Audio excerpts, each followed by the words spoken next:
Today, we talked to someone who worked at Amazon for 10 years before starting what many consider to be the Ferrari of all Amazon advertising software platforms. She also created the first ever sponsored video ad that ever appeared on Amazon. How cool is that? Pretty cool, I think.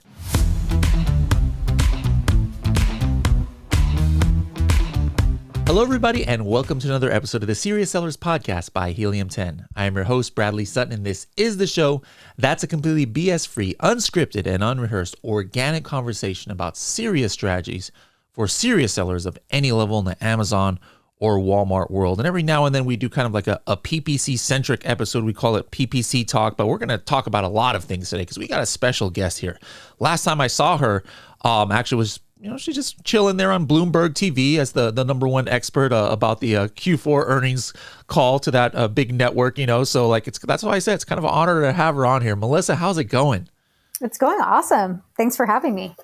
Thank you for coming here. Now Melissa is at Pacview, which is now the kind of like a sister company here to Helium 10. So it's so awesome that we get to join together with such talented people and also great companies like Pacview and Melissa here. So since this is your first time on the show, what I like to do is I like to get your superhero origin story, your backstory. So where are you now? Where did you grow up?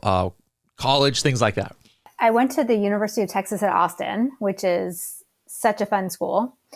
And then my husband dragged me to Seattle. He was not my husband at the time, but he was working at Microsoft and moved to Seattle from Dallas, which was a very big shock. But ultimately in Seattle, I got a job at Amazon in 2005, where I was the original beauty buyer.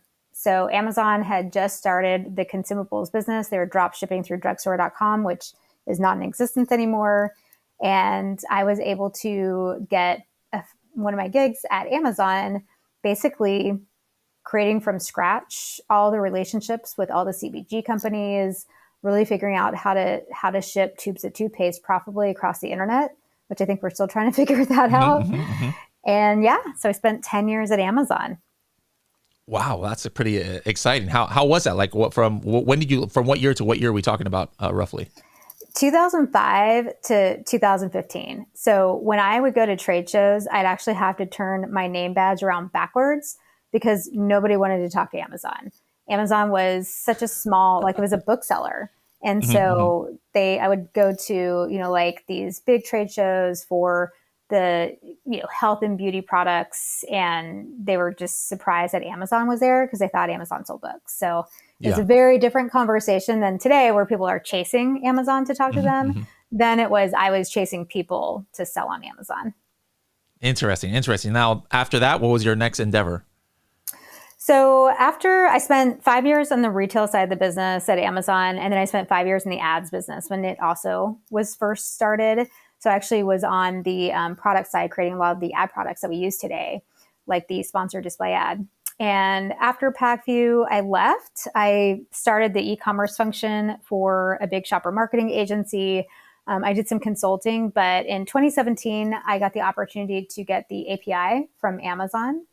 And I started Pacview with my partner, Jiawei. I remember reading somewhere, didn't you do the very first something or other when it comes to Amazon advertising? You did the very first some kind of ad, if I'm not mistaken. It was the very first video ad. So back when Amazon used to have this thing called the Fishbowl, I think they still do this today, where they'd have these famous artists come and they do book reading or music, and they would play this on the homepage of Amazon. And this was before there was an advertising business at all. And so Unilever came to me and they were like, hey, we want to play the Super Bowl ad on the Amazon homepage. And this was before advertising was a thing. And so it kind of got the business case going with hey, we can get these big branding dollars from brands that want to pay us money to be on our homepage. So I leveraged that widget. It was like a video widget on the homepage and turned that into this ad unit to drive to this whole landing page of Dove products. They were all out of stock, so it wasn't quite the most successful integration for the vendor because we drove all this traffic and they had not enough inventory to support it. But it kind of was this early test of the fact that people will go to Amazon, see products on the homepage, and go there. So a little piece of Amazon history. You have staked your claim on. I like it. Now, speaking of Amazon and what I talked about earlier was that earnings report, and I have not. I'm kind of a procrastinator. I still have not had a chance to read that whole transcript of what went down. But maybe you could give me the cliff notes, and everybody else out there who maybe haven't had a chance. What were your biggest takeaways from that recent report? Yeah, I mean, this past week was really interesting because there was such a huge difference between Google reporting earnings, and they were awesome, and Facebook or Meta reporting earnings, and it was the exact opposite. So people were like, is Amazon going to go the Google way or the Meta way? And they wound up going the Google way. So basically, they reported earnings. The street was incredibly happy. Stock price went up. They announced a couple of things. So sales were up. Profits were, as you can expect, not amazing. But they have the ads business and AWS to kind of pick up their profit. And both of them did really well. The big news was that for the first time, Amazon actually broke out advertising as a line item in their P&L. And they'd never done that before. So they exposed how big that ads business actually is. And it's $31 billion. And they did like 9.7 billion in the quarter. And it was up a lot from the last year. And actually, I think it's more profitable than AWS. So they showed that. The other big thing that happened was they announced that they're increasing the price of Prime, $20. So every 4 years, Amazon has increased the price of Prime. It's that 4-year mark. They've added a lot of features and functionality into Prime, and they'll continue to do that. So, Prime is like this hugely sticky subscription service. And so the question is like, how many people will turn from that? But those were kind of the biggest takeaways.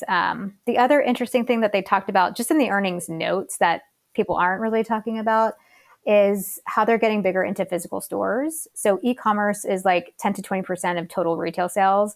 There's this huge percentage, 80 to 90% of sales is actually happening in stores. So like the majority is happening in stores. So they're talking about they're launching a new fashion store in LA, which I hope to visit with you when I come down there when it opens. But they have a lot of this, focus on the physical. So that could be a trend. And with regards to advertising, they did enable, this is not part of earnings, but you can target Whole Foods audience customers online. So this whole like online offline concept of, be where the shopper is kind of important. Yeah. Now, talking about, retail versus online, I mean, I think more than at any time in the last 3 or 4 years that I can think of, a lot of e-commerce sellers or Amazon sellers in particular are more conscious of the need to kind of diversify where they're selling. Not just talking about selling on Amazon versus selling in brick and mortar, but just there's such a diversity of online marketplaces now, and like you had said, 5-10 years ago, people didn't even think about Amazon, and then we went through a period of time where people were only thinking of selling online on Amazon. But now I think we're in this stage where people are, especially during the pandemic, when people got shut out of Amazon, they're like, man, it's not so great to have all my eggs in one basket, as it were. So I just want to get your thoughts on kind of like multi-channel, like what's the importance, here in 2022. Do you agree that that's more of a necessity to kind of diversify where you're selling, and what your thoughts are on that? I definitely think so. And so at Pacview, we actually support 30 retailers in 18 countries. So we're working with Amazon is our main, our biggest channel, of course, but Walmart, Instacart, Target, you name it. We're working with a lot of different retailers, and we're seeing a huge trend of people kind of expanding beyond Amazon, not putting all their eggs in the Amazon basket, because if you get shut down and that takes a while to get back on, Walmart is kind of one of the next big places people go. And Walmart has a huge focus on building out their marketplace. So that is that is something that from their, CEO level is a big priority for them. So, definitely as Amazon gets more expensive, so CPCs have increased 14% year over year for sponsored products and 7.5% for sponsored brand ads. You're kind of a small fish in a big pond on Amazon. It's pay to play. So it's getting more expensive. When we're seeing some benefit of being first on some of these other platforms because it's cheaper. There's less competition. We saw this with the big CE, consumer electronics. I think we did a big case study with Hisense in this one, where for advertising, they launched on the Walmart marketplace. And actually, I think Hisense might be a vendor, not a 3P seller. But either way, same thing. Mm-hmm. They saw a lot of success being an early mover onto the Walmart platform. Okay, so Walmart is I think I would say that that's probably the second priority as far as online marketplaces. What about after that? Like, do you have any predictions on? I'm not sure personally. At least nothing sticks out in my mind of like, oh yeah, this is clearly the number 3 place after Amazon and Walmart. Do you have any idea on who's going to emerge as that, or is it pretty much kind of like even after Amazon and Walmart? I mean, those are the big two. I think one of the hurdles or challenges is that these marketplaces after Amazon are gated. So it's not just a self-serve, easy get onto the marketplace. So for example, Target, I think is another one that's naturally another marketplace to go on. But the issue is it's much harder because it's a gated marketplace. Yeah. And so that's really the blocker to scale the marketplaces for these guys. So they're trying to balance a good customer experience with, not just letting everybody on the marketplace, which also serves in people's favor if they can get on it. You know what I mean? Sure. But I think that's the biggest challenge, is that it's not just an easy launch onto Amazon. Has such a small, it's not even a moat. Like you can just launch on the marketplace. It's self-serve. Whereas even Walmart, Target Plus, like all these other marketplaces, it's a little bit gated. But the net of it is, if you look at traffic patterns and where customers are going, they're going to Walmart, they're going to Target. And so that's how I prioritize, is where's the traffic, where the customer's going. And then the other thing is, I mean, we've seen, for example, on Walmart, lower ASP items, lower, priced items convert better on Walmart. So when you think about your portfolio, if you have a higher priced item, maybe you want that item on Amazon, and maybe you create a separate kind of product, different brand on Walmart that's a lower ASP item. So trying to figure out, like, these are different customer profiles, and that's why you can get more market share for your products with these different audiences. All right, I like that. Now you mentioned some different trends in advertising, like overall increase in cost per click on Amazon. What are some other Amazon centric kind of trends that you're seeing as far as in the advertising space? Because I have never seen the amount of new data and new kinds of ads and new access to ads that used to be kind of like only for vendors before. As the last 2 years, it's really incredible, at least in my opinion, as far as what kind of analytics Amazon is making available, what kind of advertising that Amazon is making available, even to just everyday sellers that before you had to be a pretty big brand to have access to. So what are some of the trends that you're seeing in this space? Yeah. I mean, so from one, in terms of just kind of overall getting more expensive, I mean, that's just the case where CPCs are rising. That is indicative of a more mature marketplace. I mean, that's just what's happening. But like you said, I mean, there's just more placements. There's a huge focus on sponsored display ads. That's a big priority for Amazon this year. So they're focusing on a lot of more features within that specific ad product. An example would be, they just included Twitch as an audience that you can target within sponsored display. So more placements. I remember when sponsored brand ad was just like right below the toolbar, and then they just exploded out the number of placements that product has. More placements, more data, to your point. I think the question is what you do with that data. 2 is just more automation features. So that's, now I think that they're giving more power to sellers to have more budgeting features, more automation features. So that's good for them. And then the other thing is, there's a lot, but video is also another big thing that's launched within the space. So we saw this, I think it was more available to vendors before sellers, but we have noticed that the conversion for video ad types, so there's, within sponsored products, there's video and sponsored brand ads, and those convert a lot better. The issue is actually having the creative to create those videos. So I think Amazon did create a video creator. So it's self-serve and you can create videos. The other thing is just this big focus on streaming TV. I think that this is maybe less relevant to sellers. It's a little bit more relevant to vendors. They're going after these big branding budgets and buckets of money. And this kind of competes with Hulu and Roku. but streaming TV. So there's probably there's a lot of that in the ecosystem as well. And then expanding to countries. So Amazon has 18 different countries that they're available on, or more. The API is available for 18 different countries, but having parity to be able to launch globally. Yeah. Now, you have access to so much data, and something I've heard some sellers have concern over is like different, as far as relating to advertising, like click fraud and things like that, where all of a sudden, competitors will just send a bunch of fake clicks. Now, I've read in different places, Amazon kind of has its own internal mechanisms to detect that and perhaps, shut some of that down or not charge you for that. But I'm just wondering, with Pacview, is that like something that you're actively, looking for, like, for click fraud, or is it just something that you're like, all right, it exists, there's not much we can do about it, so we just budget for it kind of, or what can you talk about that?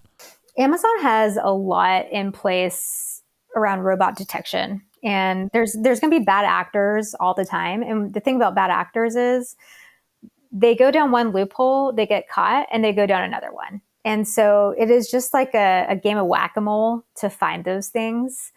But Amazon has the most sophisticated tools out of all the retailers to be able to detect that fraud. And it's really hard for third-party tools to have anything to do with that, because it's so much more on the Amazon side. But I think it's getting better. And I think that they can train their robot detection around identifying those bad actors, but I don't think we can ever expect that to go away. Yeah. But the thing about Amazon's algorithms, they're very sensitive to relevancy and price history and sales, and that click fraud, when they see a really weird behavior, that flags things in their system. So okay, that's one that's a pretty tough one to solve. Yeah. I didn't expect you to solve it in 3 seconds there, but it's good to know that it's not. I like the fact that Amazon does proactively on their own, try and detect it. And I've even heard of, just without even a seller asking for it, they'll get like refunds, like a message saying that, oh yeah, we detected something, so you're going to get this refund on it. So that's good to know that it's not like so widespread. I would have got really worried if you're like, yeah, we at Pacview budget 20% to fraudulent clicks or something. That would have worried me a little bit. So I'm glad that wasn't the answer there. Now, just in general, my specialty way back in the day was like on Amazon launches and doing things like, two-step URLs and search, find, buy and things related to that. A lot of that stuff that, years ago was just, mainstream because it wasn't against Amazon terms of service, is now all of a sudden, in the last few months against Amazon terms of service. So I think more people, including myself, are now relying almost strictly on advertising in order to get that organic, keyword positioning that we want. So just in general, I know this could be a whole podcast in itself, but what at Pacview, what do you guys see as far as trends, as far as how your Amazon advertising and off Amazon advertising kind of affects organic, placement? And when I say organic, I'm not just talking about Amazon, but, maybe even, Google or other kind of placements.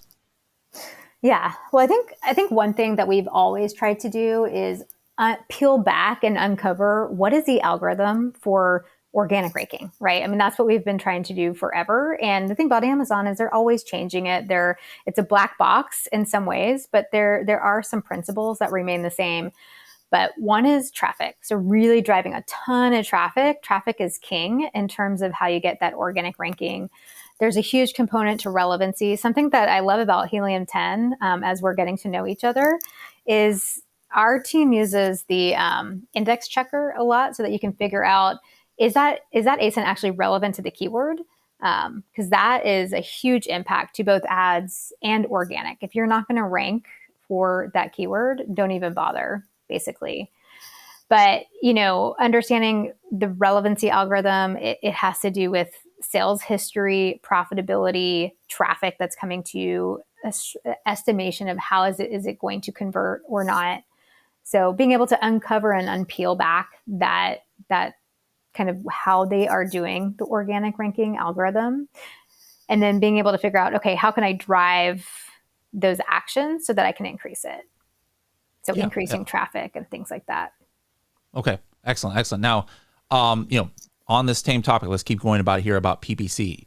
One of the most common things I see in Facebook groups and things like that is of people looking for kind of like outsourcing as far as, hey, looking for an agent or an agency, I should say, or a mentor or guru or something is on advertising. Like people from, huge companies down to brand new sellers, the thing that they feel the most skeptical about as far as their own abilities is the ability to manage their PPC. Myself being one of them, when I was a consultant for Amazon sellers, I never touched one PPC campaign. I was like, you know what, I don't want to learn that. It's too difficult. I don't think I can handle that. I'm just going to strictly focus on launch and keyword research and product research and things like that. So, you've seen it all, as it were. Like, do you have an opinion on like what stage a seller should be when, hey, you know what, you should probably just try and run your own PPC. Amazon has so much analytics, or use a, like Helium 10 Atomic or something, or as opposed to somebody who you would probably suggest, you know what, you're at the stage now where you might look into hiring a professional agency to manage your PPC. That's really going to be more beneficial to you than trying to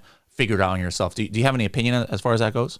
Yeah, I think that there's a lot of different variables that you have in questions you have to ask to make that decision. So one is time. Like, how much time, if you're a one-person show and you're doing everything, you don't have a lot of time to spend on your advertising and then to keep up with the latest trends and all that kind of stuff. So if you have no time, you should outsource it to a third party. If you do have time and you have a team, then building the muscle in-house is so much better, because then you can control it. So I think there's a big aspect around time. Using the right tools is a huge part of it. So I think almost everyone I know starts with Helium 10. Helium 10 is the best tool to kind of give you visibility into everything. When you reach a certain ad budget, we find that there's a certain audience that it doesn't make sense to pay for a tool like Pacview until you're spending a certain amount of money on Amazon. So, and that threshold is usually like $300,000 a year, or, somewhere around that. So if you're not spending enough money to make use of a tool, then you should continue to use, kind of less expensive tools that give you visibility, but you're not buying something that you don't have time to run. But the other piece of it, what you said earlier, there's so much information, like strategies and tactics are harder now, to really kind of understand how you win page one. And so if you don't have a third party that you're working with, at least being part of forums, and you guys put on great forums. There's a lot of people on LinkedIn that you can follow that always are talking about the latest features and how to use them. So really being curious and following people that give you information so that you could keep up with it and what it means to you, at least being part of the community is really helpful. Okay. Now, along those lines, that's kind of like what I wanted to ask you about is the education. For a lot of people, the education gap as far as how to do, advertising, how to manage your PPC campaigns is what is the biggest problem for people. They just like, hey, where do I go to learn? So, here at Helium 10, we've got the Freedom Ticket program where we have like a week of modules dedicated to, PPC. We have live shows like the Tacos Tuesday that we have every other week with our expert here, Vince, where anybody can ask him questions about advertising. Well, I'm just curious, like at Pacview, do you guys have anything similar? What are you doing as far as the education space, like trying to inform people, how to manage their campaigns and things like that? Yeah, I'm a huge believer in this education space, and we actually just hired a training director, and we're building a team out around training. So we've implemented a learning management system. We really want it to be deep level strategies and tactics. And so this system is online video training. Also, it's written and video. And then we also have live webinars. But, there's so many strategies and tactics to get deep into, not just kind of on the periphery, how do I do this? But how do I win? How are aggregators using Pacview to win? And so really putting some meat behind those strategies and tactics in a learning management system and having access to our team to help them. Those are some of the things that we're building out and we've been investing in this year. Okay, cool. Now, you mentioned aggregators who use Pacview, and by definition, it's a lot of, larger companies who are already established. Those are the ones who end up, hiring Pacview. Or subscribing with you guys. Now, I'm just curious, if somebody's a big seller and they join you, they must know what they're doing to have scale to that level to be able to say, you know what, Pacview makes sense. So just out of curiosity, like what kind of things is Pacview bringing to the table? Like how do you take somebody who's already crushing it on Amazon and level them up? Like what are the things that you're seeing that, wow, there's some room for improvement there, even at a, you know, even though they already achieved a pretty, you know, impressive measure of success? So I think one of the cool things about Pacview is that we can enable new sellers or more advanced sellers. And it's really any level that you are at. When you get to be to answer your question, there's a lot of cool strategies and tactics that they can use in Pacview. We have all different kinds of automation levels. So one is just set and forget. I want this, you know, ACOS or ROAS or whatever, just make the tool, make that happen. So we have that level automation. But to be very strategic, we also have rule-based bidding, and that's where you can get really smart with your strategies. So you can bid based on market share. You can bid based on share of voice. So like you can say, hey, I'm on page 5, but I want to get to page 1 for these really important keywords. And you can say, I want 20% share of voice for those keywords. And so you can create a rule that just allows you automatically to achieve that. Or you can say, hey, I only want to advertise items that have 8 weeks of cover, this much inventory. So those are some really kind of deeper features that we enable besides what you can do on Amazon. So we're always looking at what are the added values and features that we can do beyond what you can just do using the Amazon UI on Pacview. And so these deeper level strategies really allow you to conquest against your competitors or give you visibility of where the opportunity areas are and be able to achieve those.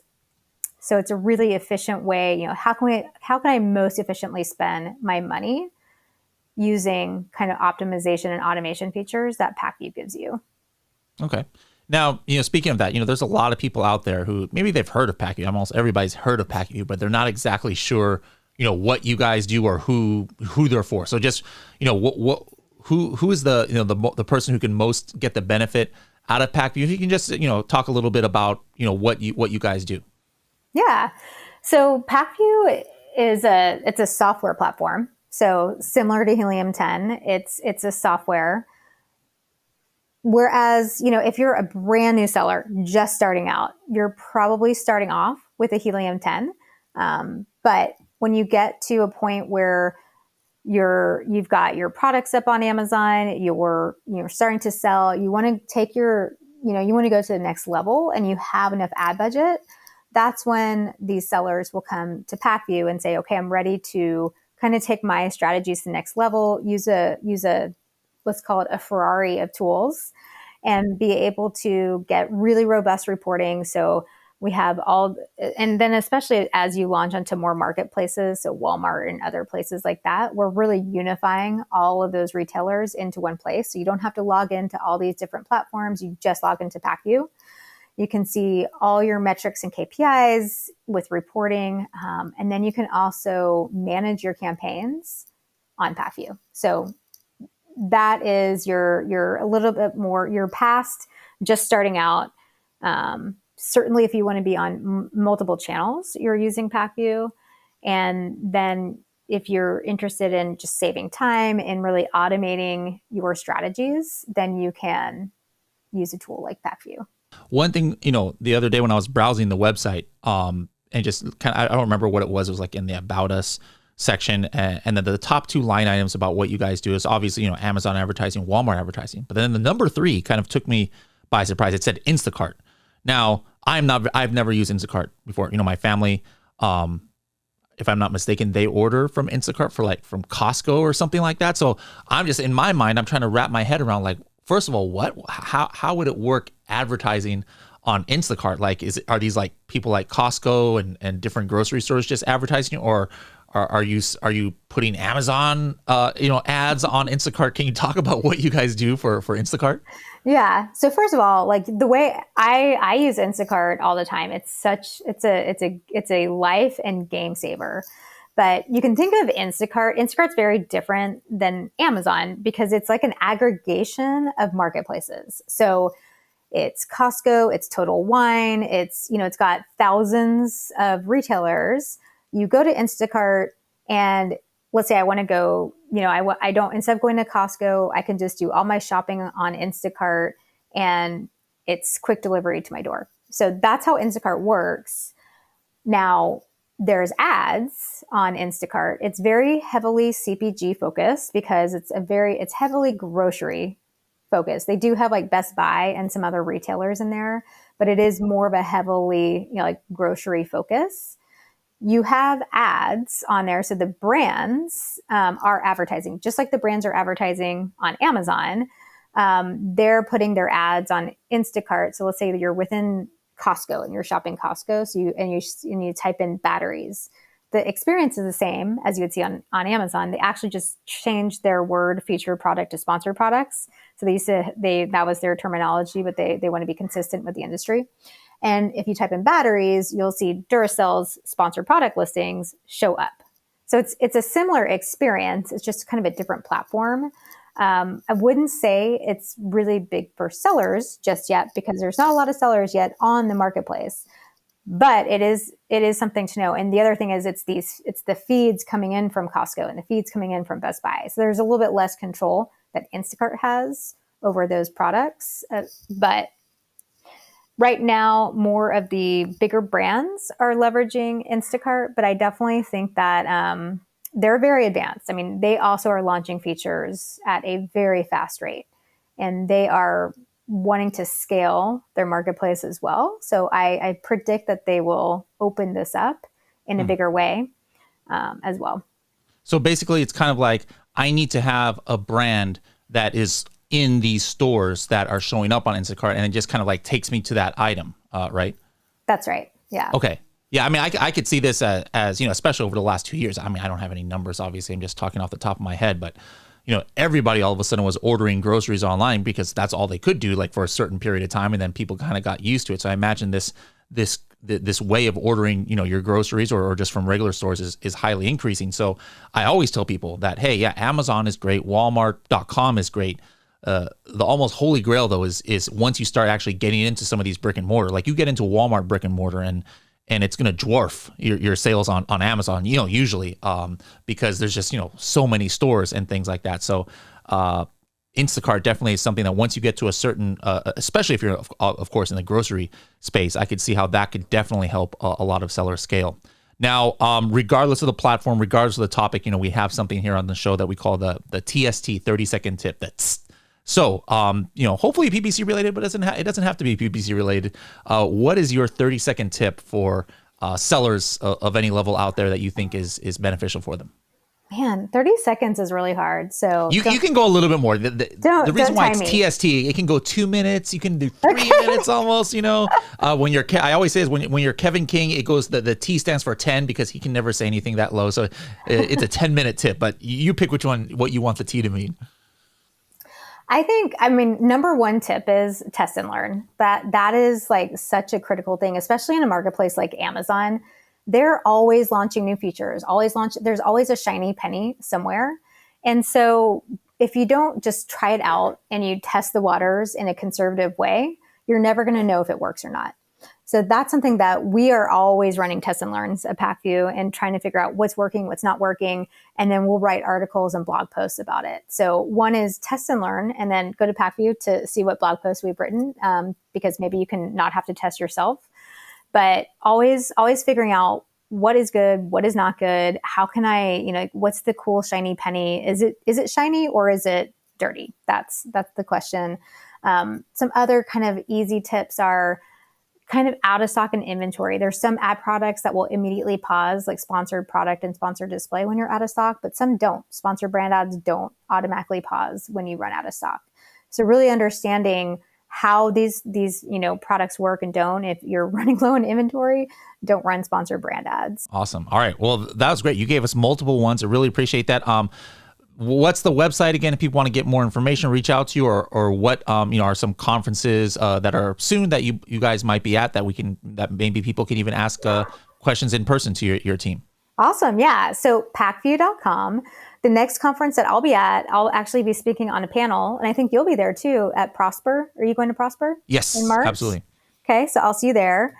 Also going to Shop Talk, which is in March, which is kind of a brand focused conference. But the next one I'll be at is Prosper. So I'm sure I'll see a lot of you there, and I'm looking forward to it. Awesome. Well, Melissa, thank you so much again for taking time out of your day to come here and educate us all, including myself. I learned a couple things today as well. So I really appreciate it. And we'll definitely, hopefully 2023, let's touch bases again, bring you back on the podcast, see what's trending then. Awesome. Looking forward to it.